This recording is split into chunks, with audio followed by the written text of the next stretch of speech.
ಓಂ ಶಾಂತಿ. ಎಲ್ರಿಗೂ ನಮಸ್ಕಾರ.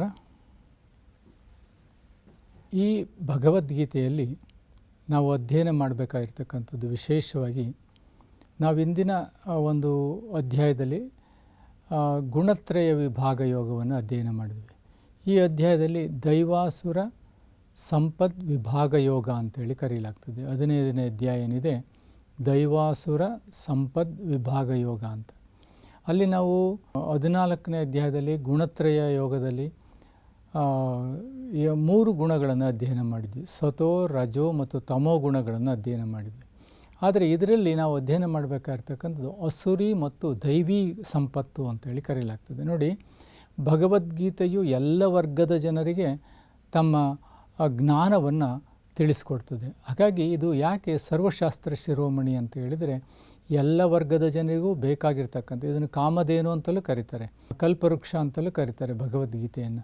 ಅಂದರೆ ಇದಕ್ಕೆ ಯಾರಿಗೆ ಯಾವ ರೂಪದಲ್ಲಿ ನೆನಪು ಮಾಡ್ತಾರೆಯೋ ಅಥವಾ ಅವಶ್ಯಕತೆ ಇರ್ತದೆಯೋ, ಆಸೆ ಪಡ್ತಾರೆಯೋ ಆ ಎಲ್ಲ ಜ್ಞಾನವನ್ನು ಇದು ಒದಗಿಸ್ಕೊಡ್ತದೆ ಅಂತ.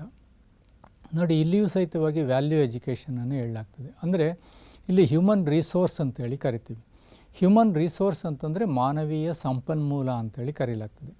ಈ ಮಾನವೀಯ ಸಂಪನ್ಮೂಲ ಏನಿದೆ, ಆತ್ಮನು ಪರಮಧಾಮದಿಂದ ಈ ಸೃಷ್ಟಿಗೆ ಬರಬೇಕಾದ್ರೆ ಅವನು ಪರಮ ಪವಿತ್ರವಾಗಿರ್ತಾನೆ ಅಥವಾ ಸತೋಪ್ರಧಾನವಾಗಿರ್ತಾನೆ ಅಂತೇಳಿ ಕರೆಯಲಾಗ್ತದೆ. ಸತ್ಯ ತ್ರೇತಾಯುಗದಲ್ಲಿ ಅವನು ದೇವತೆಯಾಗಿ ಪಾತ್ರವನ್ನು ಅಭಿನಯಿಸ್ತಾನೆ, ಅಲ್ಲಿ ಸತ್ವ ಪ್ರಧಾನ ಸ್ಥಿತಿ ಇರ್ತದೆ. ಆದರೆ ದ್ವಾಪರ ಕಲಿಯುಗದಲ್ಲಿ ಇಲ್ಲಿ ನಾವು ನೋಡಬೇಕಾಗಿರ್ತಕ್ಕಂಥದ್ದು, ಈಗ ಸತ್ಯ ತ್ರೇತಾಯುಗದಲ್ಲಿ ದೈವಿ ಸಂಪನ್ನವಾಗಿರ್ತದೆ, ದ್ವಾಪರ ಮತ್ತು ಕಲಿಯುಗದಲ್ಲಿ ಅಸುರಿ ಸಂಪನ್ನವಾಗಿರ್ತದೆ. ಅಂದರೆ ದೈವಾಸುರ ಸಂಪದ್ ವಿಭಾಗ ಅಂದರೆ ಅಸುರಿ ಶಕ್ತಿ ಮತ್ತು ದೈವಿ ಶಕ್ತಿ, ಗುಡ್ ಆ್ಯಂಡ್ ಈವಿಲ್ ಅಂತೇಳಿ ನಾವು ಕರಿತೀವಿ, ಒಳಿತು ಮತ್ತು ಕೆಡುಕು ಅಂತೇಳಿ ಕರಿತೀವಿ. ಅಂದರೆ evil force and divine force ಅಂತೇಳಿ ಕರೆಯಲಾಗ್ತದೆ. ಅಂದರೆ ದೈವಿ ಶಕ್ತಿ ಮತ್ತು ಅಸುರಿ ಶಕ್ತಿ ಅಂತೇಳಿ ಕರೆಯಲಾಗ್ತದೆ. ಅಂದರೆ ಆತ್ಮನಲ್ಲಿ 2 ಗುಣಗಳನ್ನು ನಾವು ಗುರುತಿಸ್ಕೊಳ್ತೀವಿ. ಒಂದನ್ನು ಸ್ವಧರ್ಮ ಅಂತೇಳಿ ಕರಿತೀವಿ, ಇನ್ನೊಂದನ್ನು ಪರಧರ್ಮ ಅಂತೇಳಿ ಕರಿತೀವಿ. ಈ ಸ್ವಧರ್ಮ ಅಂತೇಳಿ ಕರಿತೀವಿ, ಅದನ್ನು ದೈವಿ ಸಂಪತ್ತು ಅಂತೇಳಿ ಕರೆಯಲಾಗ್ತದೆ. ಇಲ್ಲಿ ದೈವಿ ಸಂಪತ್ತೇನಿದೆ ಅದು ಒಳ್ಳೆಯ ಗುಣಗಳು, ಶ್ರೇಷ್ಠ ಗುಣಗಳು ಮತ್ತು ಮೌಲ್ಯಗಳಿಂದ ಕೂಡಿರ್ತಕ್ಕಂಥದ್ದು. ಈಗ ಉದಾಹರಣೆಗೆ ಒಬ್ಬನಿಗೆ ಈ ಜಗತ್ತಿನಲ್ಲಿ ನೋಡ್ತಕ್ಕಂಥ ಪಾಸಿಟಿವ್ ಕಾನ್ಷಿಯಸ್ನೆಸ್ ಇದ್ದರೆ, ಅಂದರೆ ಸಕಾರಾತ್ಮಕ ಚಿಂತನೆಯ ಪ್ರಜ್ಞೆ ಅಂತೇಳಿ ಕರಿತೀವಿ.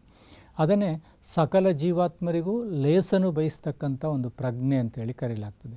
ಹಾಗೆಯೇ ವಿಶ್ವ ಮಾನವ ಪ್ರಜ್ಞೆ ಅಂತೇಳಿ ಕರೆಯಲಾಗ್ತದೆ. ಅಂದರೆ ವಿಶ್ವ ಮಾನವ ಪ್ರಜ್ಞೆ ಅಂತ ಹೇಳಿದರೆ ಇಡೀ ವಿಶ್ವದಲ್ಲಿರ್ತಕ್ಕಂಥ ಎಲ್ಲ ಸಕಲ ಜೀವಿಗಳಿಗೂ, 84 ಕೋಟಿ ಜೀವಿಗಳಂತೇಳಿ ಕರೆಯಲಾಗ್ತದೆ. ಎಲ್ಲ ಜೀವಿಗಳ ಬಗ್ಗೆ ಸಮತ್ವಂ ಪ್ರಮುಚ್ಯತೆ, ಅಂದರೆ ಸಮತ್ವ ಭಾವವನ್ನು ಹೊಂದಿದ್ದಾಗ ಅದನ್ನು ನಾವು ದೈವಿ ಗುಣ ಅಂತೇಳಿ ಕರಿತೀವಿ, ದೈವಿಯ ಸಂಪತ್ತು ಅಂತೇಳಿ ಕರಿತೀವಿ. ಹಾಗೆಯೇ ಆಲಸ್ಯ ಇದ್ದಾಗ ಅದನ್ನು ನಾವು ದೈವಿ ಸಂಪತ್ತು ಅಂತೇಳಿ ಕರೆದಿಲ್ಲ. ಯಾವಾಗ ಚಟುವಟಿಕೆಯಿಂದ ಕೂಡಿರಬೇಕಾಗ್ತದೆ, ಕ್ರಿಯೇಟಿವ್ ಇರಬೇಕಾಗ್ತದೆ, ಪಾಸಿಟಿವ್ ಇರಬೇಕಾಗ್ತದೆ, ಪಾಸಿಬಿಲಿಟಿ ಇರಬೇಕಾಗ್ತದೆ ಆ್ಯಂಡ್ ಪ್ರೊಬ್ಯಾಬಿಲಿಟಿ ಇರಬೇಕಾಗ್ತದೆ ಅಂತೇಳಿ ಕರೆಯಲಾಗ್ತದೆ. ಅಂದರೆ ಪಾಸಿಟಿವ್ ಅಂತ ಅಂದರೆ ಸಕಾರಾತ್ಮಕ ಶಕ್ತಿ, ಎಲ್ಲರನ್ನೂ ವಿಶೇಷವಾಗಿ ಸಕಾರಾತ್ಮಕವಾಗಿ ನೋಡ್ತಕ್ಕಂಥ ಒಂದು ಗುಣ. ಹಾಗೆಯೇ ಪಾಸಿಬಲ್ ಥಿಂಕಿಂಗ್ ಅಂತ ಹೇಳಿ, ಅಂದರೆ ಕಾರ್ಯ ಸಾಧ್ಯತೆಯ ಆಲೋಚನೆ, ಅದನ್ನು ವಿವೇಚನೆ, ಲಾಜಿಕ್ ಅಂತೇಳಿ ನಾವು ಕರಿತೀವಿ. ಅಂದರೆ ಯಾವುದೇ ಕೆಲಸ ಮಾಡಬೇಕಾದ್ರೆ ನನ್ನ ಕೈಯಲ್ಲಿ ಆಗೋದಿಲ್ಲ, ಇದು ನನ್ನಿಂದ ಸಾಧ್ಯತೆ ಇಲ್ಲ, ನನಗೆ ಗೊತ್ತಿಲ್ಲ, ಮಾಡೋಕ್ಕಾಗೋದಿಲ್ಲ, ಇದನ್ನು ನಾವು ಅಸುರಿ ಅಂತ ಕರಿತೀವಿ. ಯಾವುದನ್ನು ನಾನು ಮಾಡಿ ತೋರಿಸ್ತೀನಿ, ಮಾಡಲಿಕ್ಕೆ ಸಾಧ್ಯತೆ ಇದೆ, ಅಥವಾ ಅದಕ್ಕೆ ಎಷ್ಟೇ ಅಡೆತಡೆಗಳಿದ್ರೂ ಒಂದು ಉಪಾಯವನ್ನು ಕಂಡುಹಿಡಿತೀವಿ ನಾವು. ಅಂದರೆ ಯಾವುದರಿಂದ ಸಾಧ್ಯತೆ ಆಗ್ತದೆ ಅಂತೇಳಿ ಸಾಧ್ಯತೆಯ ಅಂದರೆ ಇಲ್ಲಿ ಪರಿಹಾರಾತ್ಮಕ ಆಲೋಚನೆ ಅಂತೇಳಿ ಕರಿತೀವಿ.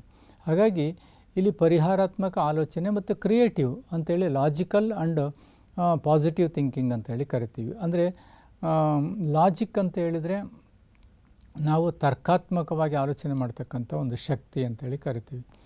ಹೀಗೆ ಕ್ರಿಯೇಟಿವ್ ಅಂತ ಹೇಳಿದರೆ ರಚನಾತ್ಮಕವಾಗಿ ಆಲೋಚನೆ ಮಾಡ್ತಕ್ಕಂಥ ಒಂದು ಶಕ್ತಿ ಅಂತೇಳಿ ಕರಿತೀವಿ. ಹೀಗೆ ಆ ರಚನಾತ್ಮಕವಾಗಿ ಆಲೋಚನೆ ಮಾಡ್ತಕ್ಕಂಥ ದೈವಿ ಶಕ್ತಿ ಏನಿದೆ ಅದನ್ನು ನಾವು ಒಗ್ಗೂಡಿಸ್ಕೊಳ್ಬೇಕು. ನಮ್ಮ ಅಂತರಂಗದ ಆತ್ಮನಲ್ಲಿಯೇ ಇದೆ, ಅದು ಸ್ವಧರ್ಮ ಇದೆ. ಹಾಗೆಯೇ ಪ್ರೀತಿ, ವಿಶ್ವಾಸ, ಆತ್ಮವಿಶ್ವಾಸ ಅಥವಾ ಇಚ್ಛಾಶಕ್ತಿ, ಮುನ್ನುಗ್ಗತಕ್ಕಂಥ ಶಕ್ತಿ, ಅಥವಾ ನಾನು ಮಾಡಬೇಕು ಅಂತಕ್ಕಂಥ ಪ್ರಬಲವಾಗಿರ್ತಕ್ಕಂಥ ಆತ್ಮವಿಶ್ವಾಸ, ಇವೆಲ್ಲವೂ ನಾವು ದೈವಿ ಸಂಪತ್ತು ಅಂತೇಳಿ ಕರೆಯಲಾಗ್ತದೆ. ಈ ದೈವಿ ಸಂಪತ್ತನ್ನು ನಾವು ಪಡ್ಕೊಂಡಾಗ ಅದನ್ನೇ ಕೌಶಲ್ಯ ಅಭಿವೃದ್ಧಿ ಅಂತೇಳಿ ಕರಿತೀವಿ.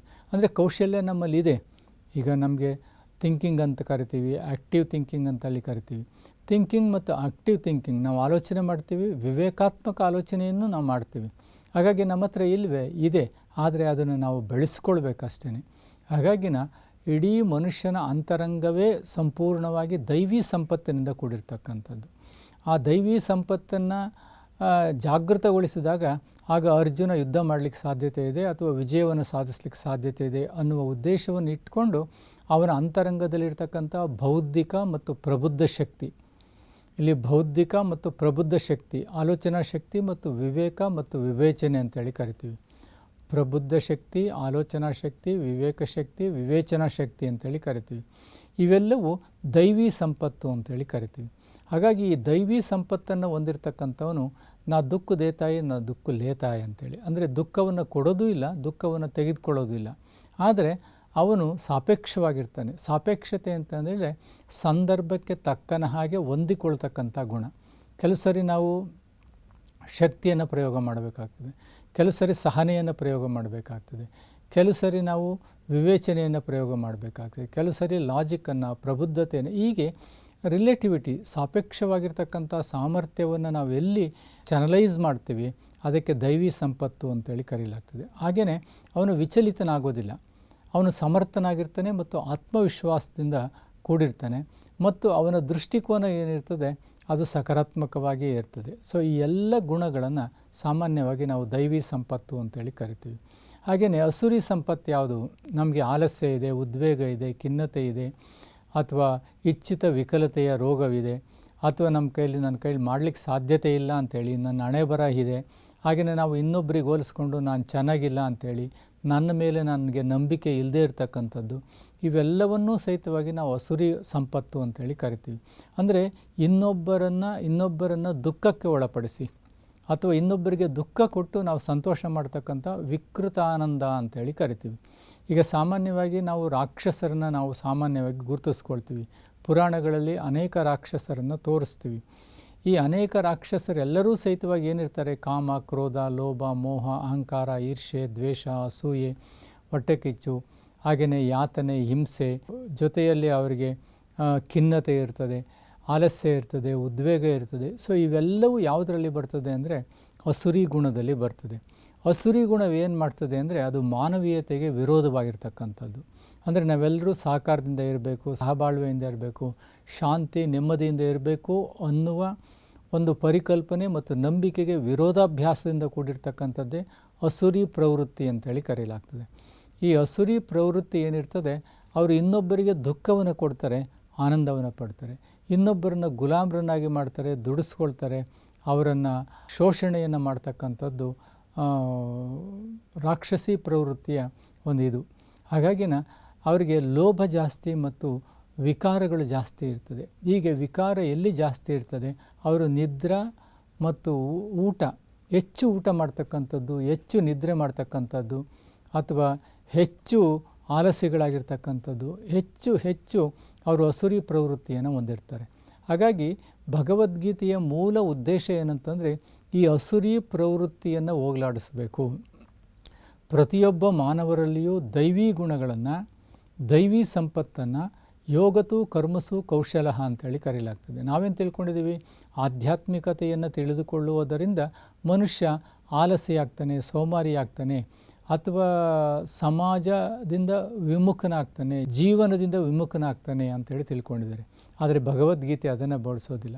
ಭಗವದ್ಗೀತೆ ಯಾವಾಗಲೂ ಜೀವನ್ಮುಖಿಯಾಗಿರ್ತಕ್ಕಂತಹ, ಜೀವನದ ಸೌಂದರ್ಯದ ಸವಿಯನ್ನು ಹೇಗೆ ಸವಿಬೇಕು ನಾವು, ಹಾಗೆಯೇ ಕೌಶಲ್ಯಗಳು, ನಮ್ಮ ಅಂತರಂಗದಲ್ಲಿ ದೈವಿ ಶಕ್ತಿ ಇದೆ, ಅದನ್ನು ಕೌಶಲ್ಯಗಳನ್ನು ಹೇಗೆ ನಾವು ಹೊರಹಾಕ್ತಕ್ಕಂಥದ್ದು. ಯಾಕೆಂದರೆ ಆತ್ಮ ಅಂತ ಹೇಳಿದರೆ it is a power, it is an energy, metaphysical energy. ಆತ್ಮ ಎನ್ನುವ the existence of the soul itself is called as an energy, metaphysical energy. ಆ ಎನರ್ಜಿಯನ್ನು ಹೇಗೆ ಬೂಸ್ಟ್ ಮಾಡಿಕೊಳ್ಬೇಕು, then how to channelise and how to use ಅಂತೇಳಿ. ಅಂದರೆ ಆ ಆತ್ಮಶಕ್ತಿಯನ್ನು ಯಾವ ರೀತಿ ಚಾನಲೈಸ್ ಮಾಡಬೇಕು ಮತ್ತು ನಮ್ಮ ಬದುಕು ಜೀವನದಲ್ಲಿ ಹೇಗೆ ಉಪಯೋಗಿಸ್ಕೊಳ್ಬೇಕು ಅನ್ನೋದನ್ನು ಇಲ್ಲಿ ಹೇಳಲಾಗ್ತದೆ. ಅಂದರೆ ಅರ್ಜುನಲ್ಲಿ ಅಪಾರವಾದ ಶಕ್ತಿ ಇದೆ, ಆದರೆ ಈಗ ದುರ್ಬಲಗೊಂಡಿದ್ದಾನೆ.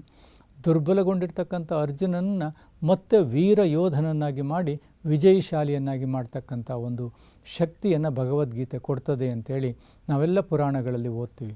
ಹಾಗೆಯೇ ಇವತ್ತು ಈಶ್ವರಿ ವಿಶ್ವವಿದ್ಯಾಲಯದಲ್ಲಿ ಭಗವಂತ ನಿರಾಕಾರನು ಈ ಸೃಷ್ಟಿಯಲ್ಲಿ ದಿವ್ಯ ಅಲೌಕಿಕ ಅವತರಣೆಯನ್ನು ಮಾಡಿ ನಮ್ಮಲ್ಲಿರುವ ದೈವಿ ಸಂಪತ್ತನ್ನು, ದೈವಿ ಗುಣಗಳನ್ನು ಮತ್ತೆ ಜಾಗೃತಗೊಳಿಸಲು ಬಂದಿದ್ದಾರೆ. ಹಾಗಾಗಿ ನೀವೆಲ್ಲರೂ ಈಶ್ವರಿ ವಿಶ್ವವಿದ್ಯಾಲಯಕ್ಕೆ ಬನ್ನಿ, ತಿಳ್ಕೊಳ್ಳಿ ಅಂತ ಹೇಳ್ತಾ ಎಲ್ರಿಗೂ ಒಳ್ಳೆಯದಾಗಲಿ. ಓಂ ಶಾಂತಿ, ಓಂ ಶಾಂತಿ.